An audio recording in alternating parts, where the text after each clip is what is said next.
Cumprimento a igreja com a paz do Senhor, amém? Graças a Deus.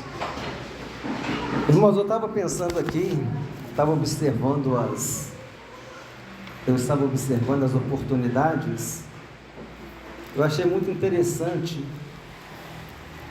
Eu até quero ler aqui, antes de começar a mensagem, um versículo que se encontra em 1 Coríntios, primeira epístola de Paulo aos Coríntios, capítulo 14, versículo 26. Nesse texto, vamos só ler o versículo 26, que diz assim: a necessidade de ordem no culto. Paulo está ensinando a igreja de Corinto que precisa ter ordem no culto. Era uma igreja que estava com sérios problemas. E então, Paulo diz assim no versículo 26, em 1 Coríntios capítulo 14, versículo 26: que fazer, pois, irmãos, quando vos reunis, um tem salmo, outro doutrina, quer dizer, algum ensino, esse traz revelação, aquele traz língua, outro traz interpretação, seja tudo feito para edificação, amém? Eu achei esse versículo muito interessante, porque ele se enquadra nesse momento das oportunidades, né? Quando você vem ao culto, traga sempre um louvor, um salmo, uma mensagem, traga alguma coisa. Na hora da oportunidade você tem uma bênção para trazer, para contar, amém? Uma oração, um salmo para ler, uma mensagem, alguma coisa que Deus falou com você, um hino, um canto, um cântico, um louvor antigo, e tudo será feito para edificação, amém? Graças a Deus. Então eu achei muito interessante, em 1 Coríntios 14, 26, retrata muito essa ideia da oportunidade nos cultos, quando a gente tem oportunidade para trazer um hino, um salmo, alguma palavra, amém? Mas indo agora para a mensagem, nós vemos aqui, vamos ler novamente esse texto, são apenas 3 versículos, os irmãos podem apenas ouvir, amém? Porque nós já lemos na Bíblia, capítulo 3, versículos 17 a 19, Abacuque disse: ainda que a figueira não floresça, nem haja fruto na vide, o produto da oliveira minta e os campos não produzam mantimento, as ovelhas sejam arrebatadas do aprisco e nos currais não haja gado, todavia eu me alegro no Senhor, exulto no Deus da minha salvação. O Senhor Deus é a minha fortaleza e faz os meus pés como os da corça e me faz andar altaneiramente. Nós vamos fazer breves reflexões a respeito desse texto. Eu sempre gosto de dizer, e é importante para que isso seja entendido, quando a gente vai falar sobre um profeta, sobre um texto bíblico, é importante que a gente fale o contexto histórico que aquele profeta, que aquele texto está inserido. Por exemplo, se nós estivermos falando de Saul, de Davi, nós estaremos falando na época da monarquia. Se nós estivermos falando de Josué, de Gideão, estaremos falando na época dos juízes, porque existem essas divisões na Bíblia. Isso a gente aprende na bibliologia. Se a gente estiver falando, como no caso Abacuque, a gente está falando antes do exílio da Babilônia. Se a gente estiver falando de Ezequiel, Daniel, a gente está falando durante o exílio da Babilônia. Se a gente estiver falando sobre Esdras, Neemias, nós estaremos falando depois do exílio da Babilônia. Então, é importante a gente, quando prepara uma mensagem no Antigo Testamento, a gente situar em qual momento histórico aquele profeta ele está vivendo. E Abacuque é um profeta que está vivendo antes do cativeiro da Babilônia, quando Nabucodonosor veio e levou o povo para o cativeiro da Babilônia, e foi profetizado por Jeremias que o povo ficaria 70 anos na Babilônia. Então esse texto aqui que nós lemos, ele aconteceu um pouco antes. E foi exatamente nesse contexto que Abacuque ele recebe uma palavra de Deus, ele recebe um recado de Deus, dizendo que Deus ia usar os caldeus para castigar o povo de Israel. Deus ia usar os caldeus como um instrumento para castigar o povo de Israel. E foi exatamente isso que aconteceu, porque depois o povo foi para o cativeiro da Babilônia. E então o profeta, ele entra numa demanda com Deus, ele fica fazendo perguntas para Deus. Espera aí, como é que é isso? Está certo que Israel é pecador, mas o Senhor vai usar um mais pecador ainda, porque Israel está pecando, mas Israel é teu povo, mas o Senhor vai usar um mais pecador ainda, os caldeus, para poder castigar o teu povo. Deus falou, sim, mas eles também vão receber a sentença deles depois, porque Deus é o Senhor da história, né, irmãos? Grava isso. Deus, ele tem o controle da história. O homem se engana quando ele acha que ele que escreve a história. Ele não escreve a história. Quem escreve a história é Deus.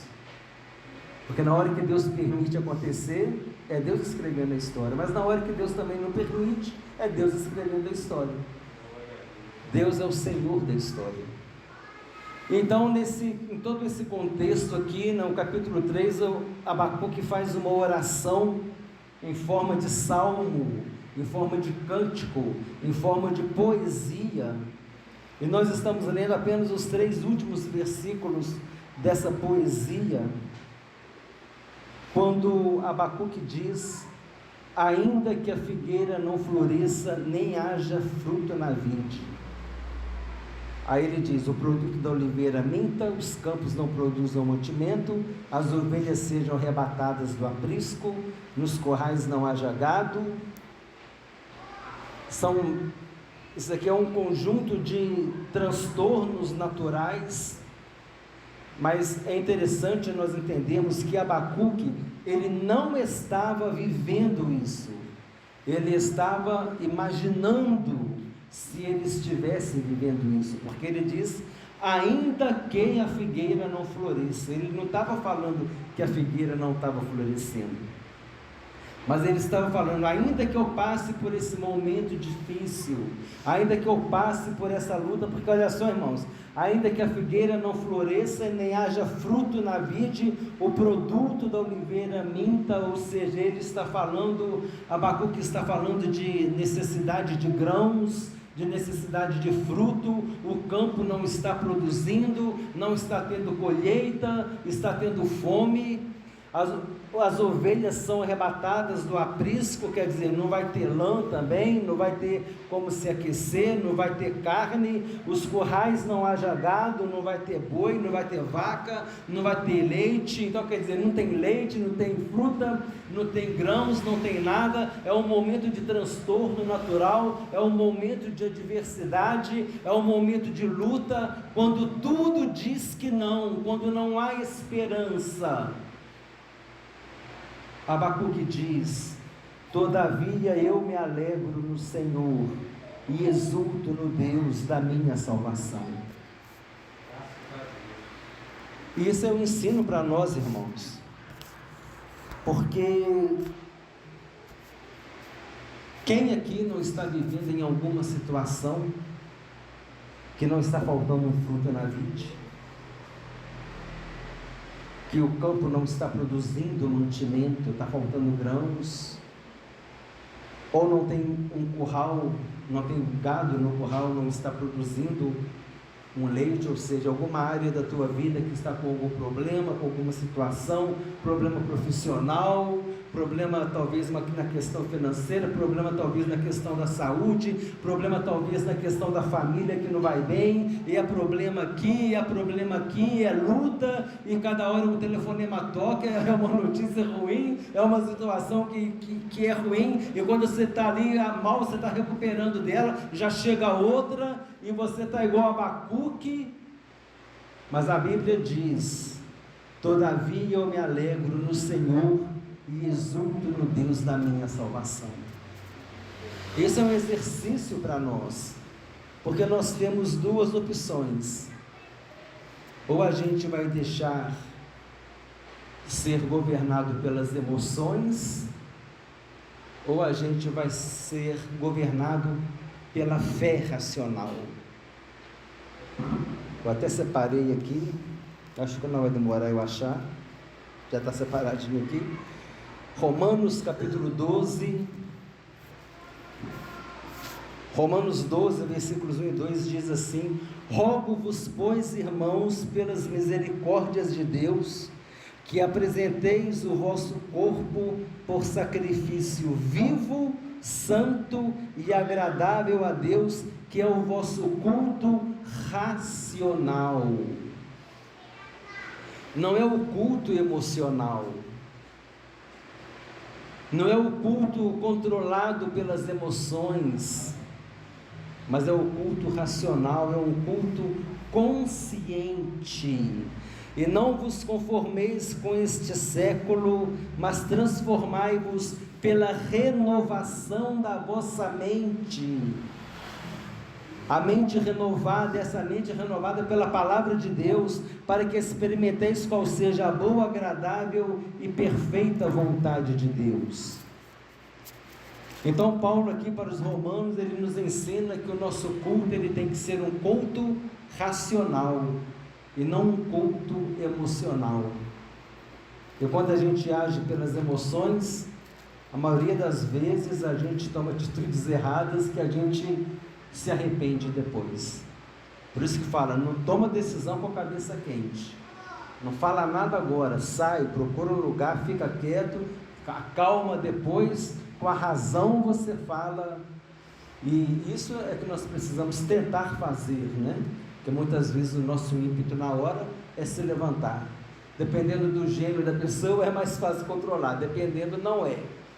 Aí cada um tem que analisar racionalmente como precisa encarar a situação e pedir a Deus que ajude, para que você possa tomar as decisões certas na hora certa, falar o que é certo, não deixando o quê? Que as emoções venham dominar.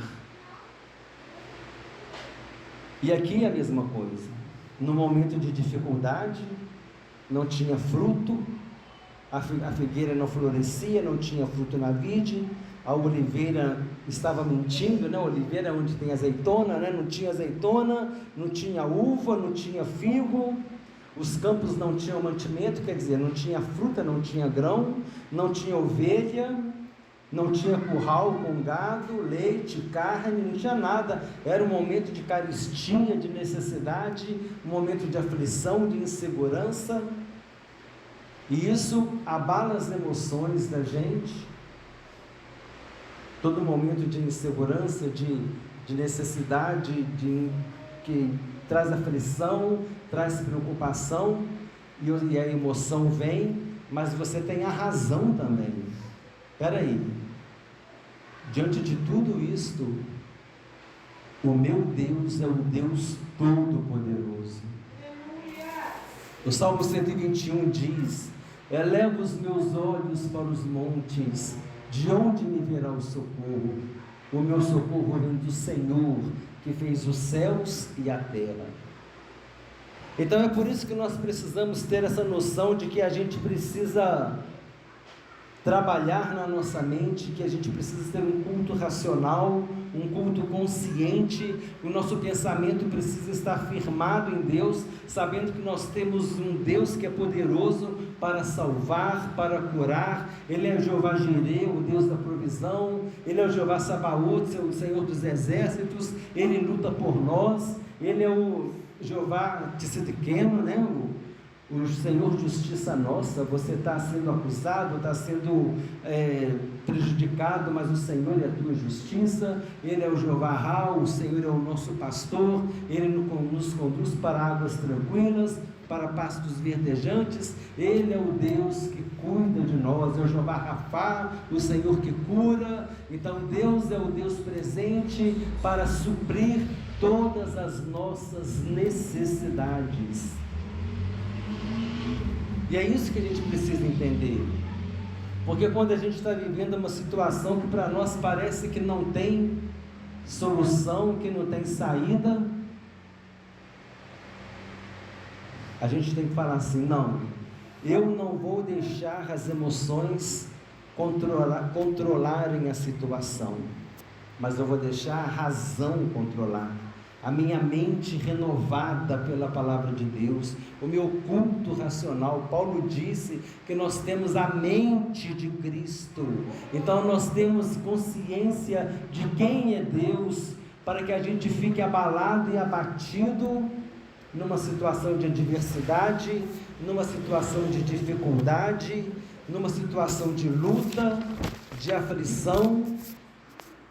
Nós temos consciência de que o nosso Deus é maior do que o nosso problema. Porque tem uma frase que diz assim: a gente fala para Deus o tamanho do nosso problema, mas não, a gente tem que falar para o nosso problema o tamanho do nosso Deus.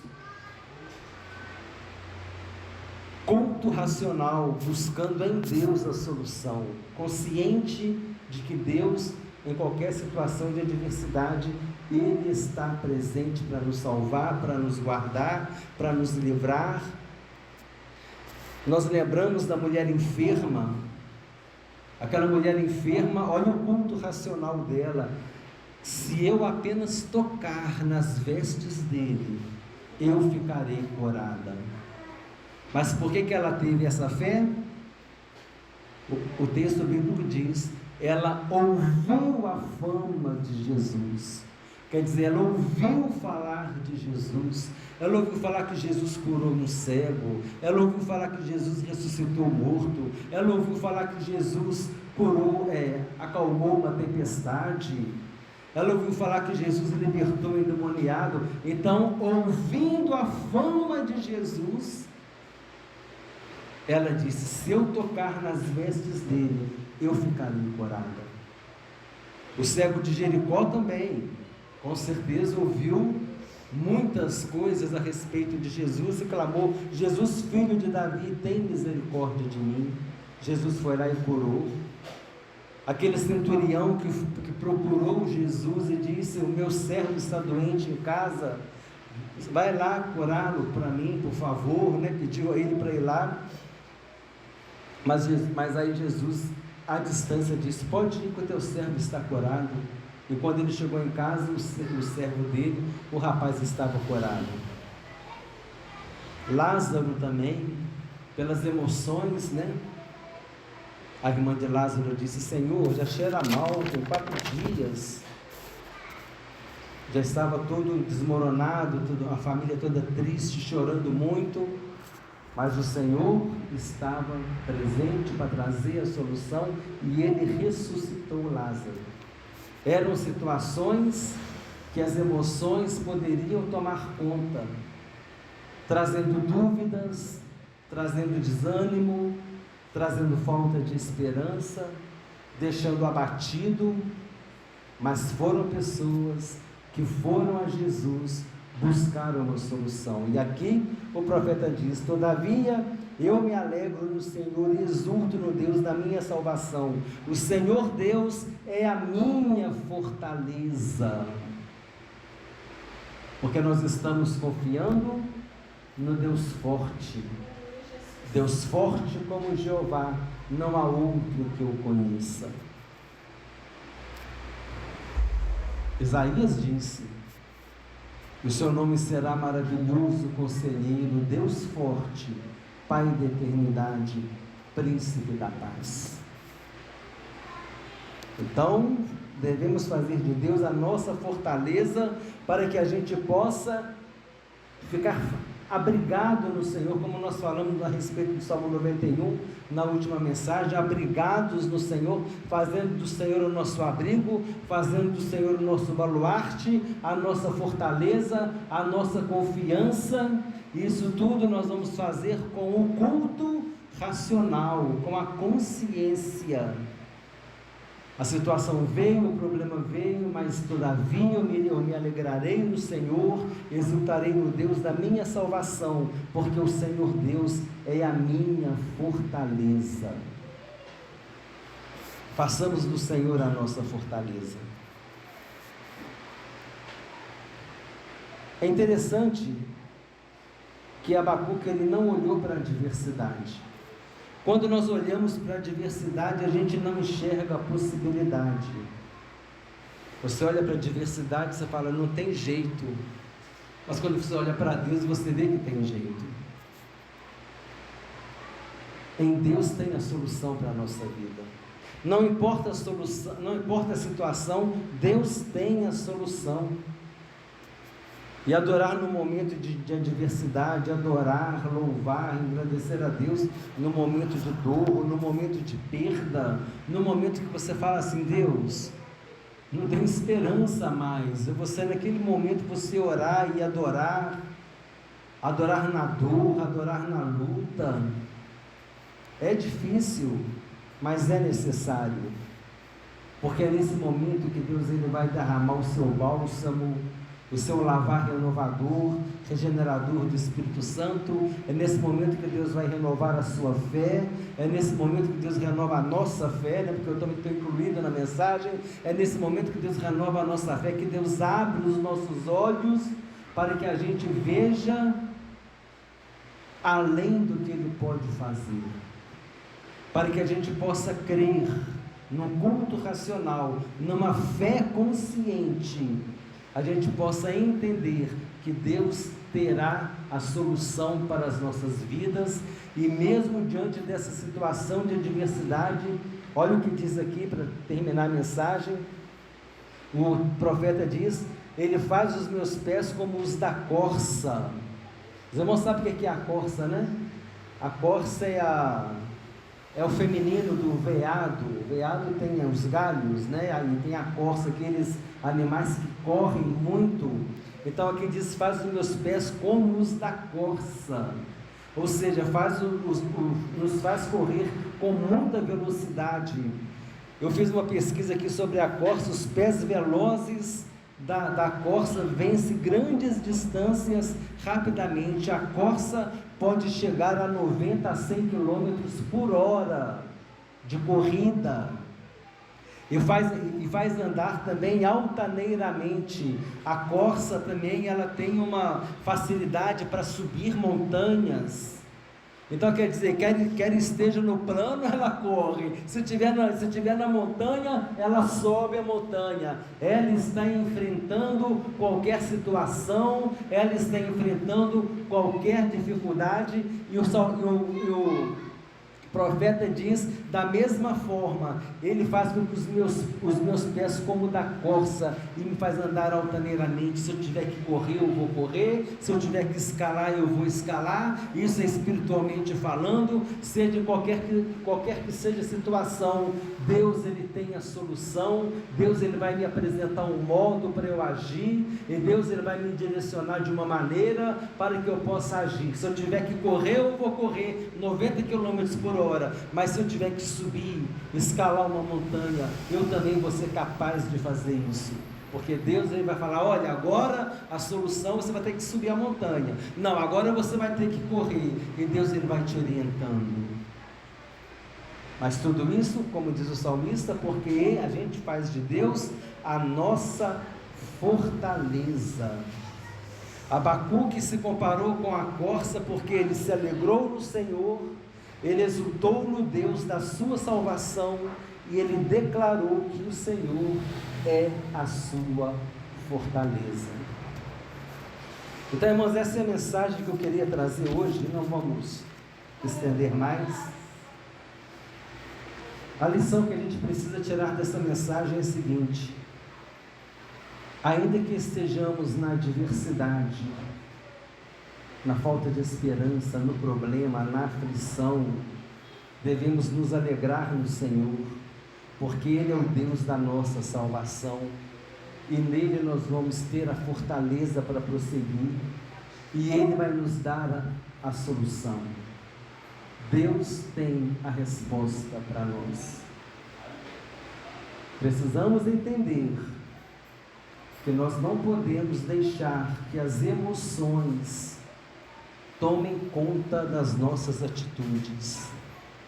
Não são as emoções, meus irmãos, que devem prevalecer, mas é a razão, é a consciência, é a fé racional. Está tudo indo mal, mas eu creio que Deus tem a solução. O problema, a situação está assim, a adversidade está completa, mas eu sei que Deus tem a solução. As emoções me conduzem ao desespero, as emoções me conduzem à murmuração, as emoções me conduzem à revolta, e sai chutando tudo, e sai derrubando tudo, e está nervoso, e vai estar agressivo, e começa a chorar, e as emoções estão ali agindo, mas eu tenho que entender que as emoções não podem prevalecer, mas quem tem que prevalecer é a minha consciência de que eu sirvo a um Deus que é poderoso para salvar e que tudo pode. E aquela frase que eu adotei para a minha vida: Deus não é pego de surpresa. Mas aconteceu uma adversidade na minha vida. Deus não é pego de surpresa. Deus sabia que isso ia acontecer e Ele permitiu, mas vá para a presença dEle que Ele vai te dar o livramento, vá para a presença dEle que Ele vai te mostrar que Ele é Deus da tua vida. Não deixa a emoção tomar conta, mas a razão. Amém, irmãos? Vamos ficar em pé em nome de Jesus. Que possamos lembrar da Corsa, né? Eu achei muito interessante.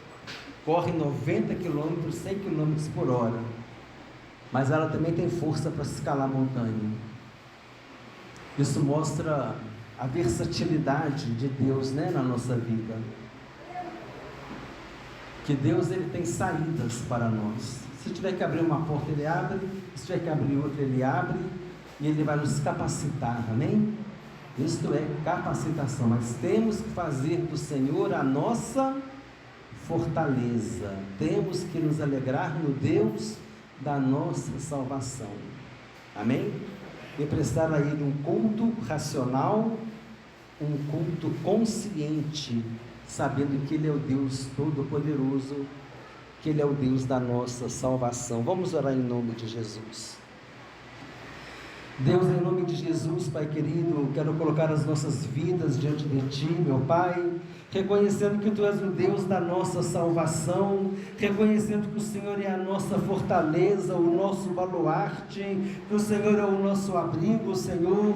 E quantas vezes, Pai querido, nós deixamos que as emoções venham tomar conta das nossas atitudes, venham tomar conta das nossas palavras, ó Pai.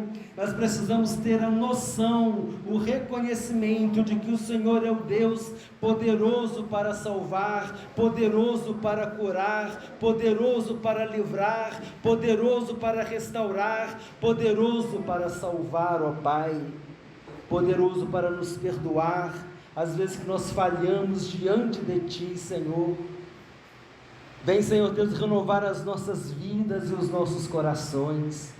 Venha trazer, ó Pai, o lavar renovador e regenerador do Teu Espírito Santo sobre nós, renovando a nossa mente, colocando em nossa mente a plena consciência do Deus que nós servimos, do grande Deus sobre toda a terra, do Deus do impossível, porque não há impossível para o Senhor, ó Pai. Por isso, Senhor, cada um de nós, diante das nossas adversidades, diante das nossas lutas, diante do dia mau, Senhor, do dia que vem uma tribulação, do dia que vem uma angústia, do dia que vem a notícia ruim, a Tua palavra diz que os Teus servos não se abatem com a notícia ruim, porque confiam no Senhor, ó Pai, porque o Senhor não é pego de surpresa, porque o Senhor tem o controle de todas as coisas, porque o Senhor é aquele que tem o controle de tudo que acontece na vida de cada um de nós, ó Pai. E nós fazemos do Senhor a nossa fortaleza, nós nos alegramos em Ti e confessamos que Tu és o Deus da nossa salvação. Nos dá, Senhor, uma mente renovada na Tua presença. Nos dá uma mente, Senhor Deus, consciente de que nós cremos em Ti, o Deus Todo-Poderoso. E não permita, Senhor, que as emoções venham controlar as nossas ações, mas que possamos agir tudo pela fé, movido pelo Espírito Santo, sabendo que Tu és o Deus do impossível, sabendo que Tu és o nosso socorro, socorro bem presente no dia da angústia. Abençoa, Senhor, cada um de nós.